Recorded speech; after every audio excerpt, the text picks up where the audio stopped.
Amaravati defence কলোনির অবৈধ নির্মাণ ভেঙে ফেলল দুর্গাপুর নগর নিগম। মহামান্য হাইকোর্টের ডিভিশন বেঞ্চ নির্দেশ দেয় অবৈধ নির্মাণ ভাঙার বিষয়ে।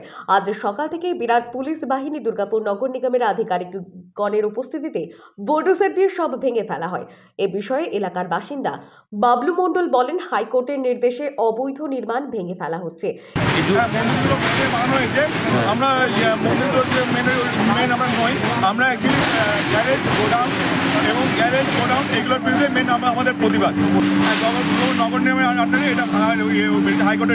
এলাকারই আরেক বাসিন্দা রতন রক্ষিত বলেন, বেছে বেছে ভাঙা হচ্ছে কেন?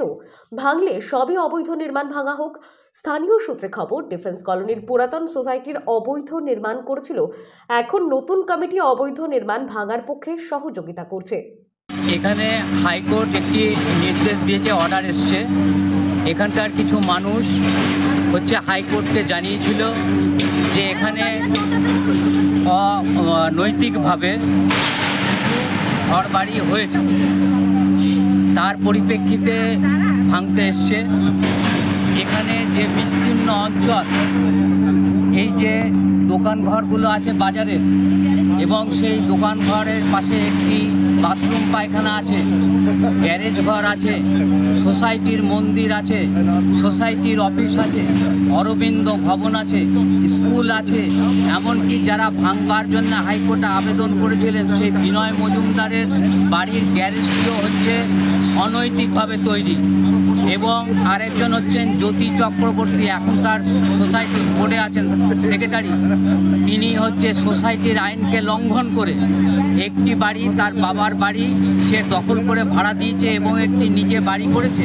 এবং তিনি এখানে বেশিরভাগ সময় থাকেন না, তিনি পাশাপাশি একটি ফ্ল্যাট নিয়েছেন একটি জায়গায় মামলা বাজারের কাছে, সেখানে থাকেন।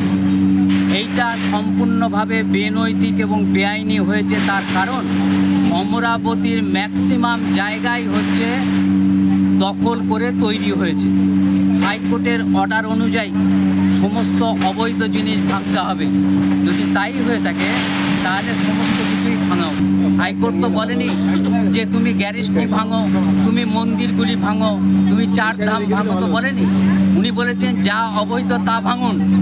কিন্তু এরা ঠিক করেছে, নতুন বোর্ড ঠিক করেছে, যেগুলি পুরনো বোর্ডের লোকজনদের জিনিস ছিল সেগুলো ভাঙো, আর বাদবাকিগুলো আমাদের যে ঘরে যা অবৈধভাবে তৈরি হয়েছে, বাড়ির গ্যারেজ, বাড়ির সামনের বারান্দা, বাড়ির সামনে দেওয়াল, সেগুলো থাকুক।